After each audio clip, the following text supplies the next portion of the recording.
दोस्तों class 9 mathematics में हम chapter number 3 coordinate geometry start करने वाले हैं। अब तक हमने चैप्टर 1 चैप्टर 2 दोनों को ही कवर कर लिया। होपफुली आपने वो वीडियोस देखे होंगे, समझे होंगे और क्वेश्चंस भी ट्राई करे होंगे। अब बहुत ही interesting chapter coordinate geometry start करने वाले हैं। ये एक्चुअली तो बहुत वास्ट सब्जेक्ट है। ये आगे क्लास 11 12 में और आगे भी आप इसमें इसका डोमेन बहुत बड़ा है। लेकिन आपके केस में 9th क्लास में बहुत छोटा सा ही बेसिक से बस एक लुकआउट है इसके बीच में। ठीक है, कोऑर्डिनेट ज्योमेट्री होता क्या है। तो देखो, सबसे पहले कोऑर्डिनेट ज्योमेट्री एक्चुअली लोकेशन को आइडेंटिफाई करने के लिए यूज करा जाता है। अब जब मैं कहता हूं लोकेशन, तो लोकेशन से आ जाता है गूगल मैप। ठीक है, तो अगर आपने कभी जैसे गूगल मैप ओपन करा होगा, यूज करा ही होगा, आप हम लोग कभी ना कभी यूज करते ही हैं उसको। तो उसमें अगर आप देखेंगे तो वहां पर एक ऑप्शन होता है, वो आपको कोऑर्डिनेट्स बताता है। ठीक है, मतलब कुछ ऐसा लिखा रहता है कि 23 डिग्री नॉर्थ और इतना वेस्ट, इतना ईस्ट, 5 डिग्री ईस्ट। ठीक है, ऐसे करके कोऑर्डिनेट्स लिखा रहता है नॉर्थ और ईस्ट में।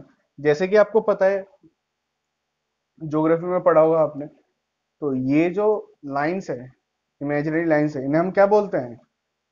इन्हें हम लॉन्गिट्यूड्स बोलते हैं।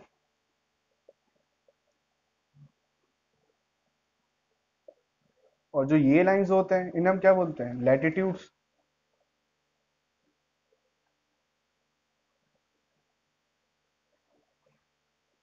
ठीक है, इन्हें हम लॉन्गिट्यूड्स और लैटिट्यूड्स बोलते हैं। देखो, ये हम क्यों ड्रॉ करते हैं? ये एक्चुअली अर्थ में होते नहीं है, ये हम मानते हैं कि यहाँ यहाँ से ये लाइंस पास हो रही है, इस कंट्री से ये वाली लाइंस पास हो रही है। ठीक है, तो जो सेंट्रल लाइन होती है, जो 0 डिग्री की लाइन होती है, वो ग्रीनविच मेरिडियन से पास होती है। ठीक है, शायद से मैं, हाँ शायद से, हाँ ग्रीनविच मेरिडियन से ही है। तो ये एक्चुअली हम क्या करते हैं कि अगर मुझे इस ग्लोब में कोई भी पोजीशन आइडेंटिफाई करना है, तो मुझे कुछ ना कुछ एक फिजिकल क्वांटिटी बताना पड़ेगा कि भाई आप इतना इधर जाओ, फिर उतना उधर जाओ, तो आप उस पॉइंट पे पहुंच जाओगे। ठीक है, जैसे अगर मान लीजिए हमें बताना हो कि हमें मेन रोड की तरफ जाना है, तो मैं बोलूंगा भाई पहले आप निकलो, राइट जाओ, फिर 10 मीटर लेफ्ट जाओ। आप कोई फिजिकल क्वांटिटीज बताते हो एक एक डायरेक्शन में, कि नॉर्थ की तरफ आप इतना चलो, इसकी तरफ इतना चलो।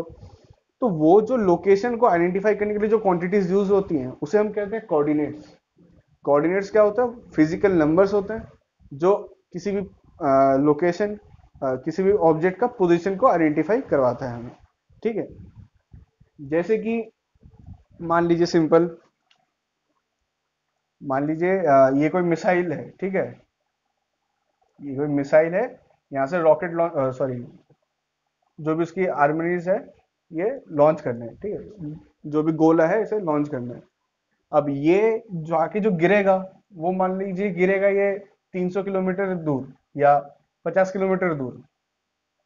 अब यहाँ पर जो पर्सन है, वो ये तो नहीं देख पाएगा कि ये 50 किलोमीटर दूर कहाँ पर निशाना लग रहा है। ठीक है, आसपास हो तो आप निशाना लगा सकते हो, लेकिन ये डिस्टेंस कितना कवर करेगा? 50 किलोमीटर। तो अब एग्जैक्ट आपके पास जो यहाँ पर कॉलोनीज है, यहाँ पर रेजिडेंशियल एरियाज भी होंगे, यहाँ पर पार्क्स होंगे, इंस्टीट्यूशंस होंगे।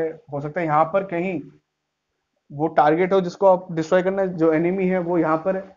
तो आपको इस मिसाइल को इस तरीके से लॉन्च करना है ताकि वो एग्जैक्टली इस पोजीशन में जाके गिरे। ठीक है, तो जहां पर भी पोजीशन की बात आती है, वहां पर फिर क्या आ जाता है? Coordinate geometry. तो यहाँ का बंदा क्या करेगा? वो अपने पॉइंट का कोऑर्डिनेट देखेगा और इस वाले पॉइंट का कोऑर्डिनेट देखेगा, तो वहां से वो एंगल निकाल लेगा कि भाई अपने तोप को इतने डिग्री एंगल में मोड़ो, 30 डिग्री मोड़ो और इतने एलिवेशन में दो। इसका पूरा हम कैलकुलेशन कर सकते हैं। क्लास 11th में आप प्रोजेक्टाइल्स पढ़ते हैं, वहां पर इसी की स्टडी होती है। ठीक है, तो चलो वो बात अलग है, जब हम क्लास 9th में 11th में जाएंगे तब हम पढ़ेंगे। अभी के लिए कोऑर्डिनेट मेनली जो यूज होता है वो लोकेशन, किसी पोजीशन, किसी भी ऑब्जेक्ट के लोकेशन को सिग्निफाई करता है। ठीक है, अब लोकेशन हम जब समझते हैं, अगर हम अपने अर्थ को देखें, अर्थ वैसे तो क्या है? ओवल शेप में है। जो हमारा ग्राउंड सरफेस है वो भी कैसा है? कर्व शेप में है। पर अगर हम आसपास देखें अपने, तो हमें क्या दिखता है? प्लेन सरफेस दिखता है। अगर हम अपने आसपास देखें, हमें क्या दिखता है? प्लेन सरफेस दिखता है। क्यों? क्योंकि लगभग लगभग 20 किलोमीटर के बाद, 20 किलोमीटर के बाद हमें 1 सेकेंड का कर्वे 1 डिग्री का कर्वेचर दिखता है। ठीक है, 20 किलोमीटर, ये डिस्टेंस बहुत ज्यादा है, 20 किलोमीटर, ठीक है। तो 20 किलोमीटर दूरी के बाद आपको 1 डिग्री का कर्वेचर दिखेगा। तो नॉर्मली जब हम अपने आसपास देखते हैं तो हमें जो चीजें हैं वो प्लेन ही दिखती हैं। तो मान लीजिए ये आप ऊपर से देख रहे हैं, आप आसमान से ग्राउंड को देख रहे हैं। मान लीजिए ये कोई रोड है, ऐसे रोड्स जा रही हैं, ठीक है। ये कहीं घर है, तो यहाँ पर भी और भी रोड इधर निकल रही हैं, डिस्ट्रीब्यूटरी रोड्स कहते हैं इसे। ये मेन रोड्स हो गए और ये डिस्ट्रीब्यूटरी रोड, ठीक है। या मैं कहूँ कि कोई रोड ऐसे इंक्लाइंड हो, यहाँ पर किसी का घर हो, ठीक है। अब मान लीजिए कोई पर्सन यहाँ पर है, उसको इस घर पे जाना है, तो क्या बोलेंगे कि मान लीजिए जो भी ये डिस्टेंस है, जो भी ये डायरेक्शन है, मान लीजिए वेस्ट है, मान लीजिए ईस्ट है ये, ठीक है। तो भाई आप ईस्ट की तरफ इतना चलो, और फिर वहां से ईस्ट की तरफ यहाँ जाने के बाद यहाँ जाने के बाद आप नॉर्थ की तरफ इतना डिस्टेंस कवर करो, 20 मीटर आप इधर चलो, 10 मीटर यहाँ चलो, आपको ये लोकेशन पता लग जाएगा। तो किसी भी प्लेन में, ये मैंने क्या बताया पहले, एक प्लेन है, तो किसी भी प्लेन में अगर मुझे लोकेशन सिग्निफाई करवाना है तो मुझे दो कोऑर्डिनेट चाहिए, एक ऐसा और एक ऐसा, मतलब एक हॉरिजॉन्टल और एक वर्टिकल। तो इस पॉइंट को पहले लिख लेते हैं, ठीक है। इन प्लेन, मैं लिख देता हूं note, in plane we need two coordinates, two coordinates to identify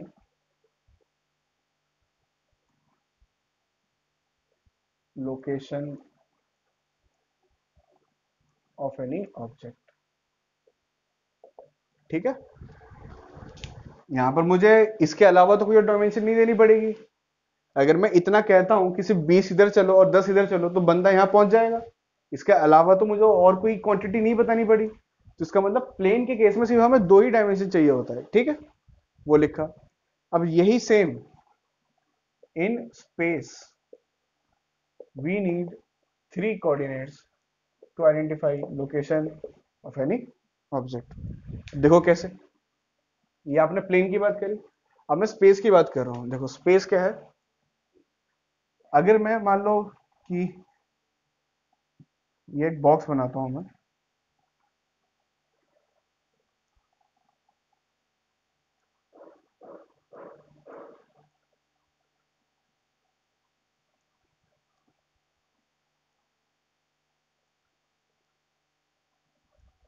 ठीक है। ये बॉक्स दिख रहा है आपको। मान लीजिए एक पर्सन इधर है, ये एक जगह मीट नहीं कर रहा। मान लीजिए कोई पर्सन इधर है, ठीक है, उसको यहां पर कहीं जाना है, ठीक है। ये आप अपने घर को भी समझ सकते हैं, अपने रूम में, ठीक है। मान लीजिए कोई एक कोने में है एक रूम के, उसको इस पॉइंट पे जाना है, या कह लेते हैं यहां पर कहीं पॉइंट है, इस बॉक्स के बीच में कहीं पॉइंट है, वहां पर जाना है। तो देखो यहाँ पर कितनी डायमेंशन चाहिए। पहले तो मुझे ये चाहिए कि भाई पहले इतना तो इधर चलो, फिर इतना ऊपर चलो, फिर इतना इस डायरेक्शन में चलो, ये एक्स में इतना चलो, मतलब इस वाले डायरेक्शन में। देखो मान लीजिए पॉइंट ये है, मैं जो पर्सन है ये जो खड़ा है वो यहाँ पर है, और मुझे इसके अंदर कहीं पॉइंट है वहां जाना है। तो पहले मुझे ये डिस्टेंस कवर करना पड़ेगा हॉरिजॉन्टल, फिर उतना वर्टिकल जिस हाइट पे चाहिए, फिर उतना इस डायरेक्शन में, ये इस डायरेक्शन में। तो ये एक्स वाई जेड, तो यहाँ कितने डायमेंशन चाहिए, तीन। तभी तो आप पहुंच पाओगे। ये क्या है, स्पेस में। तो स्पेस में हमें तीन डायमेंशन चाहिए होता है, और जहां पर हम प्लेन की बात करते हैं यहाँ पर सिर्फ दो डायमेंशन की जरूरत पड़ती है, एक्स और वाई, ठीक है। अब ये जो 3D ज्योमेट्री है, ये आप क्लास 11th ऐसे 11th या 12th में पढ़ते हैं, ठीक है। अभी के लिए हमारे पास क्या है, 2D ज्योमेट्री, ठीक है। हम सिर्फ दो कोऑर्डिनेट्स का यूज करते हैं, और इन्हीं कोऑर्डिनेट्स को हम कहते हैं एक्स और वाई कोऑर्डिनेट्स। देखो हॉरिजॉन्टल डायरेक्शन को हमने, मतलब नेशन वाइड या ग्लोबली हमने इसको एक्स डायरेक्शन अज्यूम कर लिया है। एक कन्वेंशन है और कुछ नहीं है, ठीक है। हॉरिजॉन्टल को एक्स और वर्टिकल को वाई। तो उसे मैं ड्रॉ करके बताता हूँ।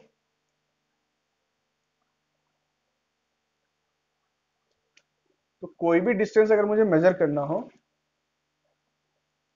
तो मैं इसकी मदद से मेजर करता हूँ। तो इसको हम कहते हैं एक्स एक्सिस, या और अच्छी तरह कहें तो पॉजिटिव एक्स एक्सिस, ये पॉजिटिव वाई एक्सिस, इसे कहेंगे नेगेटिव एक्स एक्सिस,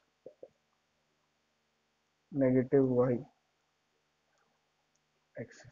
ठीक है, तो पहले जो मैंने प्लेन दिखाया था वो ऐसा था, अब मैंने उसी को ऐसा कर दिया। ठीक है, अब यहाँ पर जो प्लेन है इसमें भी सिर्फ दो ही डायमेंशन है। कौन कौन से? एक एक्स और वाई के, एक हॉरिजॉन्टल मूवमेंट के लिए है और एक वर्टिकल मूवमेंट के लिए है। ठीक है, मान लीजिए कि मुझे इस पॉइंट पे जाना है, तो पहले मैं यहां से चलना चालू करूंगा। यहां से मैं पहले इतना एक्स डायरेक्शन में चलूंगा, पॉजिटिव एक्स, और फिर यहां से इतना वाई डायरेक्शन में चलूंगा, तो कोऑर्डिनेट्स आ गए। ठीक है, तो यहाँ मान लीजिए ये 5 यूनिट्स चले, यहाँ पर ये 3 यूनिट्स चले। ठीक है, 5 सेंटीमीटर इधर, 3 सेंटीमीटर इधर, ये वाला पॉइंट आ गए।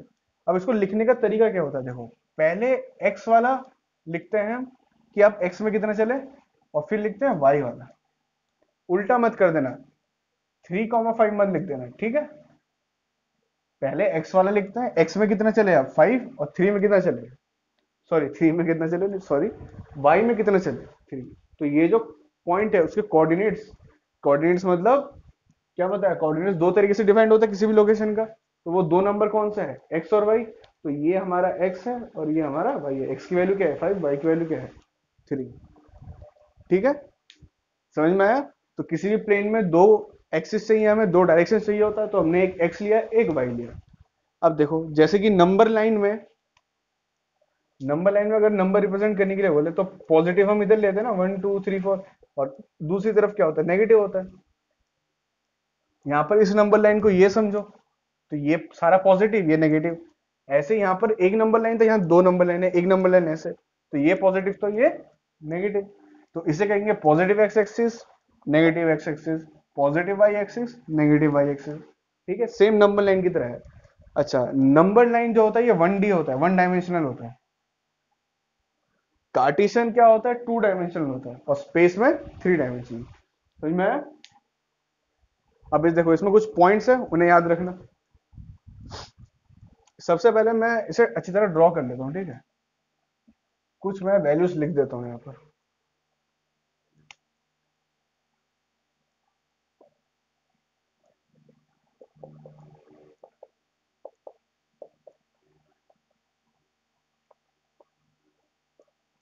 ठीक है, मैंने कुछ पॉइंट्स लिख दिए, 1 2 3 ऊपर नीचे, प्लस माइनस में दोनों डायरेक्शन में। ठीक है, सबसे पहले एक दो चीजें इसके बारे में हमें जानना जरूरी है। इस वाली लाइन का नाम क्या है? इस पूरे लाइन का, या तो आप एक्स एक्सिस कहो, और सिर्फ इतना क्या है? Positive x axis, negative x axis, positive y axis, negative y axis. जो ये बीच में जो ये पॉइंट है जहां पर ये दोनों लाइन इंटरसेक्ट कर रहा है, जो ये है, इसको हम ओ पॉइंट कहते हैं, और इसका नाम होता है ओरिजिन। क्या नाम होता है? ओरिजिन। ठीक है, जहां पर ये दोनों लाइन इंटरसेक्ट कर रहे हो उस पॉइंट का नाम क्या है? ओरिजिन है। ठीक है, इसका एक्स एक्सिस और ये वाई एक्सिस। और एक नाम जनरली जो हम भूल जाते हैं, वाई एक्सिस का दूसरा नाम है, चलो मैं यहां लिख देता हूं, एक्स एक्सिस का जो दूसरा नाम है उसको हम कहते हैं एब्सिसा, और वाई एक्सिस का जो दूसरा नाम है उसे हम कहते हैं ऑर्डिनेट। तो देखो, कोऑर्डिनेट जो चैप्टर का नाम है वो पढ़ा इसके साथ है। जैसे को एम्प्लॉय, को एम्प्लॉय का मतलब क्या है? जो आपके साथ काम करने वाला एम्प्लॉय है। ठीक है, ऐसे ही कोऑर्डिनेट, ऑर्डिनेट के साथ जौन सा नंबर होता है, तो ऑर्डिनेट वाई एक्सिस है, तो ऑर्डिनेट के साथ क्या होता है? एक्स एक्सिस, इसलिए नाम पड़ा है कोऑर्डिनेट। ठीक है, समझ में आया ना? सहपाठी। ठीक है, मतलब जो एक साथ जो हम पढ़ने वाले, सहपाठी। तो एक कोऑर्डिनेट का मतलब, जो कोऑर्डिनेट का मतलब वाई एक्सिस, और उसका को मतलब उसका कॉम्प्लीमेंट्री, उसके साथ कौन है? एक्स एक्सिस है। ठीक है, तो इस तरीके से नाम पड़ा है कोऑर्डिनेट। तो कोऑर्डिनेट ज्योमेट्री बोले तो नॉर्मली वो 2D ही होता है। 3D के लिए वो स्पेशली बोलेगा 3 डायमेंशनल कोऑर्डिनेट ज्योमेट्री। ठीक है, वहां तीन होगा। ये नाम आपको याद रखना है, x axis abscissa, y axis ordinate. बहुत बार इस नाम से लिखा रहता है, एक्स एक्सिस ना लिख के वो एफसीसा लिख देगा और बच्चे तब भूल जाते हैं। होता है क्या है कि ये भी कंफ्यूजन हो जाती है कि एक्स हो सकता है इसका नाम एफसीसा बोल दो आप और एक्स का नाम ऑर्डिनेट बोल दो। ठीक है, ये भी याद रखना है। देखो याद रखने का ऐसा तरीका है, मतलब ये कोई फॉर्मूला नहीं है, पहले एक्स आता है फिर वाई आता है। यहाँ पर एक एफसीसा नाम है, एक ऑर्डिनेट है, तो पहले ए है फिर ओ आता है। तो यहाँ पर एक्स पहले आया तो यहाँ पर ए पहले आया, यहाँ वाई बाद में आया तो ओ बाद में आया। ठीक है, ऐसे याद रख सकते हैं। एक्स के साथ ए वाला एफसीसा, वाई के साथ ओ वाला ऑर्डिनेट। ठीक है, तो अभी तक हमने क्या डिस्कस करा है कि दो लाइंस हैं जहां इंटरसेक्ट होता है वो पॉइंट ओरिजिन, इसका नाम क्या है एफसीसा, इसका नाम क्या है ऑर्डिनेट, दूसरा नाम क्या है positive x positive y, negative x negative y. ठीक है, इसके बाद देखो किसी भी पॉइंट की लोकेशन, जैसे मान लो कि ये पॉइंट है, इसकी लोकेशन बतानी है, तो यहां पर हम देखेंगे ये कितना एक्स एक्सिस में है, तो एक्स एक्सिस में कितनी दूरी पे है, दो 2 सेंटीमीटर, और वाई एक्सिस में कितनी दूरी में है, देखो ये 2 सेंटीमीटर। तो कैसे लिखेंगे 2,2, पहले एक्स वाला फिर वाई वाला। जैसे मान लो इसका लिखता हूं मैं, ये एक्स में कितना दूरी पे है 1, और वाई पे कितनी दूरी पे है 2, इतनी दूरी पे तो है ये, तो इस पॉइंट का नाम क्या हो गया 1,2। समझ में आया? पहले हम एक्स वाला लिखते हैं, यहां पर लिख लो पहले एक्स वाला फिर वाई वाला, ये याद रखना। ठीक है, अच्छा देखो यहां पर हम जो भी लिखेंगे चाहे एक्स लिखे वाई लिखे, यहाँ पहले एक्स वाला आएगा फिर वाई वाला आएगा। यहाँ पर जैसे मान लो कोई एक पॉइंट है, जैसे मान लो ये पॉइंट है, इसका कोऑर्डिनेट बताओ। यहाँ पहले नेगेटिव, मतलब पहले एक्स वाला देखो, एक्स कितना है -2, तो पहले -2, फिर ये हाइट कितना है 1, तो +1। ठीक है, ऐसे यहाँ पर भी लिख देंगे ये -2 -3, कोई भी पॉइंट लिख सकते हैं। ठीक है, तो यहाँ पर भी कुछ कोऑर्डिनेट्स होंगे, कुछ एक्स का कुछ वाई का, ऐसे यहाँ पर भी कुछ कोऑर्डिनेट्स होंगे, कुछ एक्स का कुछ वाई का। हमें साइन चेक करना है, ये बहुत इंपॉर्टेंट है देखो, और बहुत इजी भी है। पहले वाले में क्या होता है, पहले वाले में एक्स होता है, दूसरे वाले में वाई होता है। अब इस रीजन में देखो, इस पूरे प्लेन को इसने कितने रीजन में कट कर दिया है, ये जो दो लाइन है इस पूरे रीजन को इसने 4 हिस्सों में डिवाइड कर दिया है, ये एक हिस्सा ये एक हिस्सा। ठीक है, तो इस वाले हिस्से में जितने भी पॉइंट होंगे उनका एक्स एक्सिस भी पॉजिटिव होगा और वाई एक्सिस भी पॉजिटिव होगा। इस रीजन में चेक करो, इस रीजन में जितने भी पॉइंट्स होंगे उसका एक्स एक्सिस कैसा होगा, नेगेटिव होगा, क्योंकि ओरिजिन के लेफ्ट साइड में है, और वाई एक्सिस पॉजिटिव। इसमें एक्स भी नेगेटिव वाई भी नेगेटिव, तो दोनों ही नेगेटिव। इसमें वाई नेगेटिव लेकिन एक्स पॉजिटिव, तो एक्स पॉजिटिव वाई नेगेटिव। समझ में आया? ठीक है, इतना क्लियर है। इन दो लाइन ने इस पूरे प्लेन को 4 हिस्सों में डिवाइड करा, ये एक हिस्सा, वो, ये और ये वाला। यहाँ पर जो भी पॉइंट्स होगा, चाहे कोई सा भी, ये वाला पॉइंट हो ये वाला पॉइंट हो, कोई सा भी, उसका जो भी कोऑर्डिनेट होगा दोनों ही कैसे होंगे, पॉजिटिव होंगे। यहाँ एक्स नेगेटिव, ये पॉजिटिव। ठीक है, इन चारों का नाम रख दिया है, इनको हम क्या बोलते हैं, क्वाड्रेंट बोलते हैं। क्वाड्रेंट क्यों बोलते हैं, देखो सर्कल का जो 1/4 हिस्सा होता है उसे हम क्या बोलते हैं, क्वाड्रेंट। सर्कल का हाफ कितना होता है, सेमी सर्कल, और एक हिस्सा कितना होता है, क्वाड्रेंट। तो ये एक हिस्सा ही तो है, ये दो लाइंस के इंटरसेक्ट का एक हिस्सा, तो इसे हम क्वाड्रेंट बोलते हैं। तो इसका नाम क्या है, फर्स्ट क्वाड्रेंट। फर्स्ट क्वाड्रेंट, तो फर्स्ट क्वाड्रेंट में एक्स पॉजिटिव वाई पॉजिटिव, ये सेकंड क्वाड्रेंट, ये वाला थर्ड, और ये वाला फोर्थ। समझ में आया? ठीक है, इसका मतलब अगर मुझे क्वेश्चन में, देखो अगर मुझे क्वेश्चन में कोऑर्डिनेट्स दे रखा हो, मान लो ये दे रखा है, मान लो ये कोऑर्डिनेट दे रखा है, मुझे पूछे ये कौन से क्वाड्रेंट में लाई करता है। दो तरीके हैं, सबसे पहले तो ड्रॉ करके देखो, ऐसे ड्रॉ करोगे जहां पर भी पॉइंट आएगा, ये पॉइंट कहां आ रहा है -3,2, यहां पर कहीं आएगा, तो मतलब सेकंड क्वाड्रेंट में आ गया।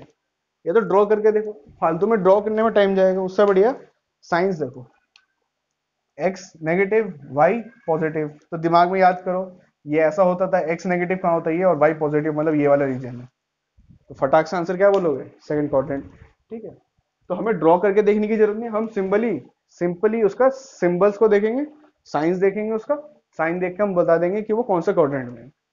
ठीक है, तो 4 क्वाड्रेंट हो गए, 1 2 3 4, ये याद रखना है। ठीक, बेसिकली बस यही है इस पूरे चैप्टर में। उसके बाद जो भी आएगा हम एक्सरसाइज करते हुए देख लेंगे। ठीक है, अब एक्सरसाइज की तरफ बढ़ते हैं। तो दोस्तों एक्सरसाइज 3.1 स्टार्ट करते हैं। देखो फर्स्ट क्वेश्चन देखो, how will you describe the position of a table lamp on your study table to another person. कह रहा है कि मान लो कि एक स्टडी टेबल है आपके पास, मान लीजिए ये स्टडी टेबल है, यहाँ पर कहीं आपने अपना स्टडी स्टडी लैंप रख रखा है। ठीक है, तो आप इसका पोजीशन किसी दूसरे बंदे को कैसे समझाओगे? तो ये मान लो दूसरा पर्सन है। ठीक है, तो कैसे समझाएंगे? अब जब भी पोजीशन की बात आती है तब हम क्या यूज करते हैं? कोऑर्डिनेट्स यूज करते हैं। वैसे ये एग्जाम में नहीं आएगा, हम ये लिखेंगे we will use coordinates to, हाँ,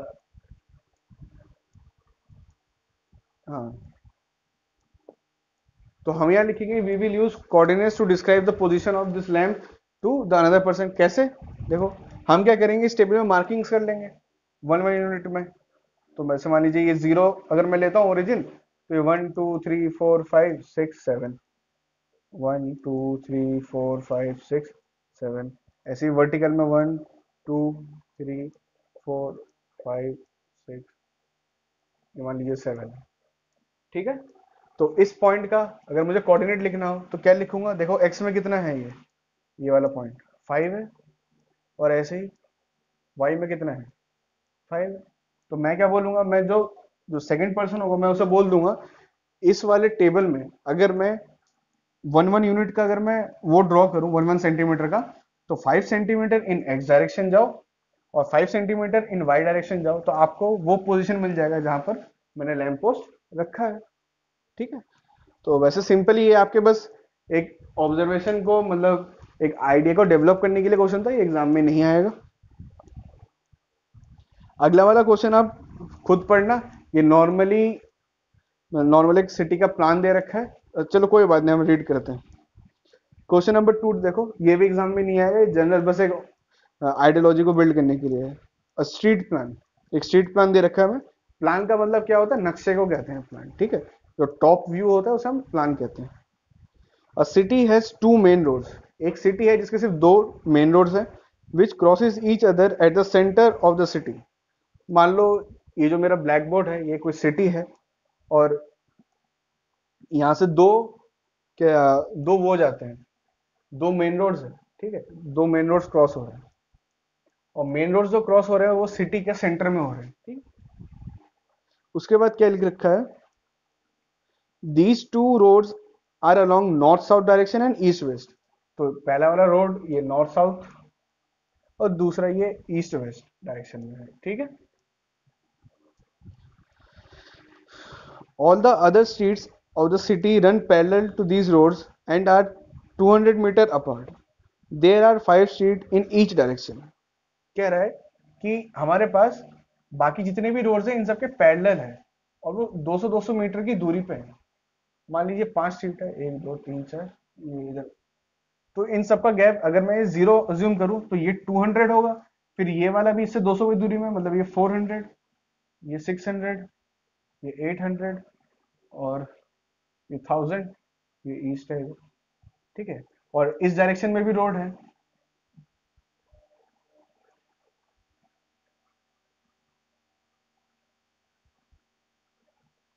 और ये सब भी 200-200 मीटर में ही है, 200, 400, 600, 800, ऐसे इधर भी रोड्स हैं। ठीक है, हर जगह रोड्स है। There are 5 streets in each direction using 1 centimetre equals to 200 metre. ये एक्चुअली है कितना डिस्टेंस ये? देखो एक्चुअली जब आप रोड में देखोगे 200-200 मीटर की दूरी पे है, पर क्या आप 200 मीटर इस ड्राइंग के ऊपर, इस शीट के ऊपर ड्रॉ कर सकते हैं? इस ब्लैक बोर्ड में ड्रॉ कर सकते हैं? नहीं कर सकते। तो यहाँ पर मैंने मान लिया कि जो ये 1 सेंटीमीटर है वो 200 मीटर है, तो एक्चुअली ये 1 सेंटीमीटर, फिर 2 3 4 5। ठीक है, चलो उसके बाद क्या लिखा है? Report the road streets by single line. कह रहे कि एक एक लाइन ड्रॉ करना, मतलब रोड को ऐसे ना ड्रॉ करके एक लाइन बना देना, इसका मतलब ही रोड है। ठीक है, ये एक एक्टिविटी की तरह है, ठीक है। उसके बाद क्या बोल रखा है, there are many cross streets in your model. कह रहा है हमारे पास बहुत सारे क्रॉस स्ट्रीट्स हैं। क्रॉस स्ट्रीट्स क्या होते हैं, ये जो मेन रोड्स होते हैं उसके बाद जितने भी रोड्स होते हैं, डिस्ट्रीब्यूटरी रोड्स होते हैं, उसे हम क्रॉस स्ट्रीट्स बोलते हैं। There are many crosses. A particular crosses is made by two street, one running in north south direction and one running in east west direction. कह रहे जो भी एक, अच्छा क्रॉस पॉइंट का बोला है, हाँ कह रहे जो भी एक क्रॉस स्ट्रीट है जहां पर इंटरसेक्ट हो रहा है, एक नॉर्थ साउथ डायरेक्शन में रोड जा रही है और एक ईस्ट वेस्ट डायरेक्शन में रोड जा रही है। Each crosses is referred to the following manner. If the second street running in the north south direction and the fifth in east west direction meet at some crossing, then it will call as cross street 2,5 कह रहा है। मान लो कि जैसे अगर मुझे जो भी जितनी भी जगह पर ये क्रॉस हो रहा है, इसका अगर मुझे नाम रखना है तो मैं किस तरीके से रखूंगा कि मान लो कि सेकंड वाला स्ट्रीट क्रॉस कर रहा है पांचवे से, तो सेकंड वाला स्ट्रीट हो गया ये वाला, और पांचवा सेकंड वाला 2 minute if second street running in north south direction, तो नॉर्थ साउथ डायरेक्शन में पहला स्ट्रीट ये हुआ, दूसरा ये हुआ, तो second street north south direction में ये हुआ, और पांचवा स्ट्रीट ईस्ट वेस्ट, तो पांचवा स्ट्रीट ईस्ट वेस्ट डायरेक्शन में हॉरिजॉन्टल डायरेक्शन में पहला स्ट्रीट ये, दूसरा तीसरा चौथा पांचवा, तो पहला नॉर्थ वेस्ट का और पांचवा ईस्ट वेस्ट का कहाँ इंटरसेक्ट कर रहा है ये। तो इसका अगर मुझे लोकेशन लिखना होगा तो मैं लिखूंगा 2,5, जो मैं नॉर्मली पता है कार्टेशियन में हॉरिजॉन्टल लिखते हैं पहले फिर वर्टिकल लिखते हैं, तो वही उसने बोला है। How many cross streets can be referred to as 4,3। कह रहा है 4,3 के कितने क्रॉस स्ट्रीट्स हैं। देखो 4,3 मतलब 4 ईस्ट नॉर्थ साउथ डायरेक्शन में, चौथा 1 2 3 4 ये, और थर्ड एक ही होगा, एक ही तो पॉइंट है 4,3, उसके बाद तो नहीं होगा। यहाँ पर अगर कोई पॉइंट होगा वो नेगेटिव में होगा, 4,3 एक ही पॉइंट है। How many cross streets can be referred to as 3,4। 3,4 कहाँ है, 1 2 3 और 4 ये, तो ये रहा 3, ठीक है। Use the convention find how many cross streets can be referred to as 4,3। हाँ तो 4,3 ये दो क्रॉस स्ट्रीट्स को हम बोलेंगे, और 3,4 ये वाला इन दो क्रॉस स्ट्रीट्स को बोलेंगे। समझ में आया। तो बहुत ही इजी सा एक्सरसाइज है, इसमें से कुछ एग्जाम में नहीं आएगा, जो आएगा सेकंड एक्सरसाइज से आएगा। हाँ एक्सरसाइज 3.2 देखो ये इंपॉर्टेंट है, मैं पहले से रब कर देता हूँ, मैं क्वेश्चन भी रीड करता हूँ साथ साथ ही। क्वेश्चन नंबर फर्स्ट आप लोग भी देखिए, right the answer each of the following question, जो नीचे क्वेश्चन दे रखे हैं उसका आंसर लिखना है। What is the name of the horizontal and the vertical line drawn to determine the position of any point in the Cartesian plane? Cartesian plane मतलब इस plane में जो हम नॉर्मली प्लेन यूज करते हैं, हम कार्टेशियन प्लेन यूज करते हैं, ठीक है। इसमें दो कोऑर्डिनेट होते हैं इसलिए कहते हैं कि एक जो हम हॉरिजॉन्टल लाइन यूज करते हैं, एक वर्टिकल लाइन यूज करते हैं, इसका नाम क्या है। तो इसका नाम क्या है, या तो हम एक्स एक्सिस बोलते हैं या एब्सिसा बोलते हैं, और इसको या तो वाई एक्सिस बोलते हैं या हम क्या बोलते हैं ऑर्डिनेट, यही लिख देना आंसर, ठीक है। what is the term what is the name of each part of the plane formed by these two lines। कह रहा है ये जो दो लाइन से जितने भी पार्ट बने, कितने पार्ट बने, ये पहला दूसरा तीसरा चौथा, इनका नाम क्या होता है, क्वाड्रेंट बोलते हैं हम इसे, ठीक है। First quadrant, second quadrant, third fourth, ठीक है। Write the name of the point where these two lines intersect, कहाँ इंटरसेक्ट करता है, इस जगह पे ये दोनों लाइंस परपेंडिकुलर होती है, और कहाँ इंटरसेक्ट करता है यहाँ पर, इसका नाम क्या है ओरिजिन, ठीक है। राइट द फॉलोइंग, अच्छा देखो अभी एक हमें डायग्राम्स दे रखा है, उसमें हमें कोऑर्डिनेट्स बताने हैं। तो सबसे पहले तो मैं डायग्राम ड्रॉ कर देता हूँ आप लोगों के लिए। तो दोस्तों मैंने ये क्वेश्चन नंबर 2 का ये डायग्राम ड्रॉ कर दिया है। अब देखो फर्स्ट पार्ट में क्या लिखा है, द कोऑर्डिनेट ऑफ बी, तो बी कहाँ पर है, ये है, कोऑर्डिनेट बताना है, एक्स वाई की वैल्यू बतानी है। तो कैसे चेक करेंगे, पहले हम लिखते हैं एक्स फिर वाई।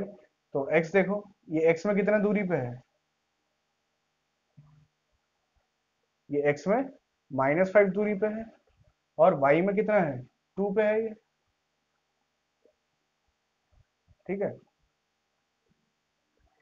ये वाला पॉइंट था b, तो b का मुझे x में देखना है, तो x से कितनी दूरी पे है ओरिजिन से, हॉरिजॉन्टल डायरेक्शन में -5 की दूरी में, और वाई में कितने हाइट पे है, 2 पे है, तो कोऑर्डिनेट क्या बन गया, -5,2। कोऑर्डिनेट और सी, सी कहाँ पर है ये, तो इसका पहले एक्स बताओ, एक्स क्या होगा, ओरिजिन से हॉरिजॉन्टल डायरेक्शन में, तो ओरिजिन से हॉरिजॉन्टल डायरेक्शन में कितनी दूरी पे है ये,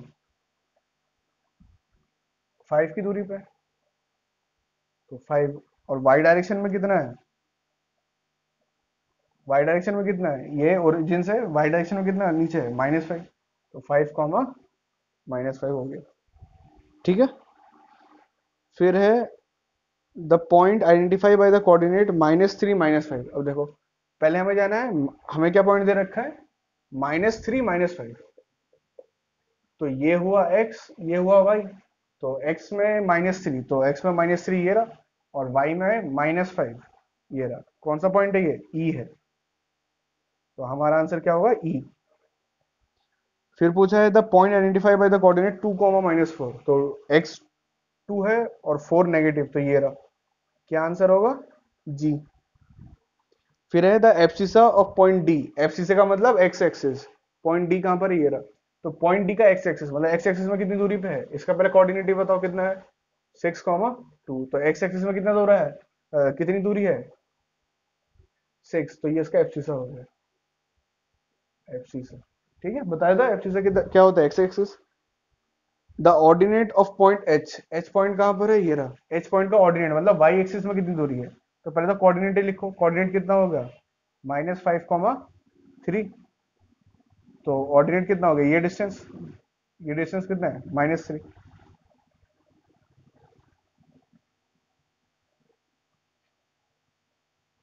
ये इसकी ऑर्डिनेट की वैल्यू होगी। The coordinate of the point L, L कहां पर है, ये रहा। अब देखो एल, देखो ये इंपॉर्टेंट है, एल का कोऑर्डिनेट बताना है, तो सबसे पहले हम एक्स की वैल्यू लिखते हैं, फिर वाई की वैल्यू। अब ओरिजिन से एक्स मतलब हॉरिजॉन्टल डायरेक्शन में कितनी दूरी पे है, ये ओरिजिन से कितनी दूरी पे है, उसी पॉइंट पे है, देखो पॉइंट हमारे यही है ना, तो ओरिजिन से कितनी दूरी पे है, 0 दूरी पे है, तो एक्स बन गया 0।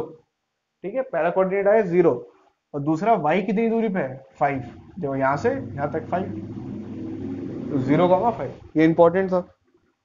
Coordinate of the point m, m कहां पर ही है, तो पहले हम क्या लिखते हैं, x फिर y, ओरिजिन से कितनी दूरी पे है, -3, और y ओरिजिन से वर्टिकली कितनी दूरी पे है, 0, क्योंकि इसी लाइन पे लाई कर रहा है, तो 3, -3,0। ठीक है, इजी सा क्वेश्चन था, हो गया। लास्ट एक्सरसाइज देखो, एक ही वीडियो में खत्म कर लेंगे। इन विच क्वाड्रेंट और in which axis do the point -2,4 lie, कह रहे हैं -2,4 किस क्वाड्रेंट में, या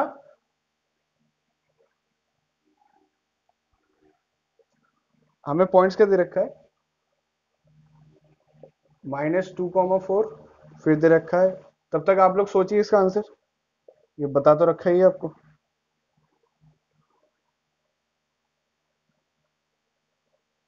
कह रहा है इनके कोऑर्डिनेट्स बताओ, ठीक है, मतलब कौन से क्वाड्रेंट में लाई करते हैं, तो देखो अगर किसी को विजुलाइज नहीं हो पा रहा है, तो यहाँ पर दोनों ही पॉजिटिव थे, यहाँ पर x नेगेटिव y पॉजिटिव, यहाँ दोनों ही नेगेटिव, यहाँ पर x पॉजिटिव y नेगेटिव, तो पहले वाला नंबर देखो, अच्छा ये क्वाड्रेंट 1 2 3 और 4, पहले वाले नंबर में x नेगेटिव y पॉजिटिव, तो x नेगेटिव और y पॉजिटिव मतलब क्वाड्रेंट 2, तो क्वाड्रेंट 2। सेकेंड वाला x पॉजिटिव y नेगेटिव मतलब क्वाड्रेंट 4, क्वाड्रेंट 4 आ गया। ठीक है, ये देखो -1,0 मतलब x में तो -1 लेकिन y में 0, x में -1 मतलब यहाँ पर, और y में 0, y में कोई मूवमेंट ही नहीं है, मतलब x एक्सिस के ऊपर ही रहेगा ना, ये वाला देखो x में -3 y में 0, तो मतलब x एक्सिस के ऊपर ही, तो ये वाला जो पॉइंट है ये y में 0 है, इसका मतलब ये जो पॉइंट है वो किसके ऊपर है, x एक्सिस के ऊपर है। ठीक है, तो ये हम लिखेंगे ऑन x एक्सिस, ये पॉइंट कहां पर है, ऑन x एक्सिस के ऊपर है, या और अच्छी और डिटेल में लिखोगे तो लिखो नेगेटिव x एक्सिस। 1,2 दोनों ही पॉजिटिव है, तो क्वाड्रेंट फर्स्ट, मैं तो क्यों लिख रहा हूं, पूरा क्वाड्रेंट लिखेंगे, -3 -5, तो ये क्वाड्रेंट थर्ड, दोनों ही नेगेटिव है इसमें। ठीक है, सिंपल सा क्वेश्चन था, कोई ज्यादा वो नहीं था। फिर कह रहे हैं वेरीफाई और answer by locating them on the Cartesian, इनको आप ऐसे कार्टेशियन में ड्रॉ करेंगे, फिर आप चेक भी कर लेंगे इसे ड्रॉ करके, ठीक है। ये तो हमने डायरेक्टली देख के बता दिया, हमें ये पता था साइन कन्वेंशन, ठीक है। Plot the points given in the following table on the table, choose the suitable units of the distance. अब देखो हमें कुछ वैल्यूज दे रखी है, इसे हमें प्लॉट करना है। तो प्लॉट तो आप कर ही लेंगे, मैं सिर्फ वो बताता हूँ कि आपको स्केल क्या चूज करना है। देखो ये x है, ये y है। x की वैल्यू क्या है, -2 -1 0 1 2। y की वैल्यू है 8 7 1.25 3 -1। मैं इसी डायग्राम में,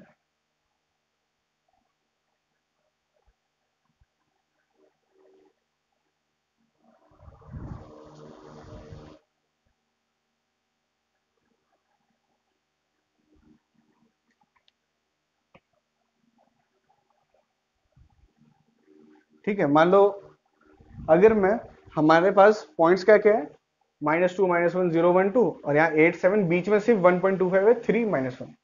अब देखो स्केल चूज करने में तो कोई दिक्कत नहीं है, आप कुछ भी चूज करो, पर चूज इस तरीके से करो ताकि जो डेसिमल के नंबर्स है ना, हर एक नंबर प्रिसाइजली लोकेट हो पाए, ठीक है। मतलब अच्छी तरीके से लोकेट हो जाए।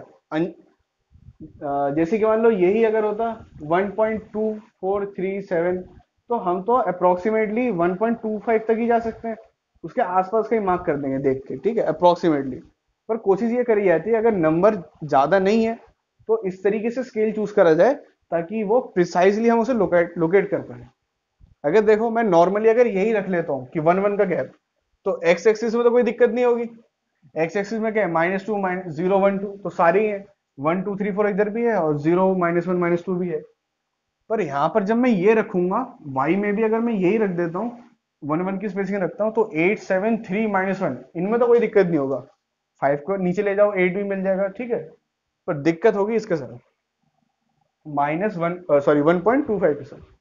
अब 1.25 के साथ ही क्यों दिक्कत होगी, मान लो ये 1.25 ना होके ये 1.5 होता तो कुछ ज्यादा दिक्कत नहीं होती। 1.5 कैसे लोकेट करोगे, मान लो कि ये 1 है वही में, ये 2 है, तो इसके इसके जो मिड पॉइंट होता है वो क्या होगा, 1.5 होगा। आपके पास जब ग्राफ पेपर होगा उसमें एक ब्लॉक के अंदर ऐसे लाइंस होते हैं बहुत सारे, तो जो मिड लाइंस होगा वो क्या होगा, ये 1.5 होगा, ठीक है। मतलब आप 1.6 1.7 एक डेसिमल तक तो रिप्रेजेंट कर सकते हो, पर यहाँ पर क्या है, 2 डेसिमल है। तो यहाँ पर आप इसको ऐसा ना करके वाई एक्सिस में आप स्केल चेंज कर लीजिए। देखो वाई एक्सिस में आप करिए 0.5 के इंक्रीमेंट में, तो ये 0.5, ये 0.5 के बाद 1 1.5, फिर 2 2.5 3, ठीक है, समझ में आया। अब देखो ये बीच वाला लाइन, 1 2 3 4, 1 2 3 4, ठीक है। मुझे क्या रिप्रेजेंट करना है, 1.25, तो 1.25 किसके बीच में होगा, 1 और 0.5 के बीच में होगा। तो आप जब ग्राफ पेपर में देखोगे, ये रहा 1 और ये रहा 1.5, इसके बीच में मैंने कितने डिवीजन करे हैं, 10 डिवीजन करे हैं। तो जो मिड वाला पॉइंट होगा वो कितना होगा, 1.25 होगा। समझ में आया कैसे निकाला मैंने, ये मिड वाला 1.25 होगा। 1.5 और 1 के बीच में कितने डिफरेंस है, 1.5 और 1 के बीच में कितने का डिफरेंस है, कैलकुलेट कर लो। 1.5 -1 कितना होता है, 0.5, और उसका मैंने हाफ लिया है। ये डिस्टेंस कितना है, इस डिस्टेंस का ये डिस्टेंस कितना है पूरा, 0.5, उसका मैंने हाफ लिया है, तो हाफ करो तो 0.25 आ गया ना। यही तो चाहिए था, 0.25। समझ में आया। तो स्केलिंग इस तरीके से करी जाती है ताकि प्रिसाइजली लोकेट हो जाए। कोई अगर यही ले लेता, मतलब नॉर्मली 1 1 की स्पेसिंग में, तो कैसे करता, देखो उसमें हम तुक्का मारते कि ये 1 है, ये 2 है, ये तो ये वाला लाइन क्या है बताओ, 1.5 है, हमें क्या चाहिए 1.25, तो ये 1.1, ये 1.2, ये 1.3, ये 1.4, हमें चाहिए 1.25। ये मैं तब बता रहा हूं अगर कोई 1 1 की स्पेसिंग में लेता है, तो 1.2 और 1.3 के बीच में 1.5 आएगा, तो आपको यहां पर कहीं लोकेट करना पड़ेगा, ठीक है। पर यहां पर अगर आप स्पेसिंग 0.5 की लेते हो तो आपको वो प्रिसाइजली लोकेट हो जाएगा। तो एंड में आप लिखेंगे स्केल लिखेंगे, आपको किसी भी ग्राफ में स्केल लिखना होता है, ठीक है। तो यहाँ पर लिखेंगे 1 unit of x axis, 1 unit of x axis equals to one, sorry 1 block of x axis equals to 1। X axis में एक ब्लॉक का मतलब एक यूनिट ही है, क्योंकि एक्स एक्सिस मतलब एक एक की दूरी में लिखा है, ये सारे बॉक्स होते हैं ना ग्राफ में, तो एक्स एक्सिस में एक बॉक्स का मतलब 1 यूनिट है, लेकिन 1 ब्लॉक इन वाई एक्सिस का मतलब क्या है, 1 यूनिट नहीं है, कितना है, 0.5 यूनिट, ठीक है। वाई एक्सिस में 1 यूनिट मतलब, अब बॉक्स तो ऐसे ऐसे होंगे ना, अब एक बॉक्स का मतलब 1 यूनिट नहीं रहा, 0.5, ठीक है। तो ये स्केल लिख देंगे हम। तो दोस्तों इसी के साथ हमारा चैप्टर नंबर 3 खत्म हो चुका है। इससे पहले 1, 2 और ये अब 3rd चैप्टर भी खत्म हो चुका है। इसके अब हम आगे कंटिन्यू करेंगे। थैंक यू, होपफुली आपको समझ में आया होगा।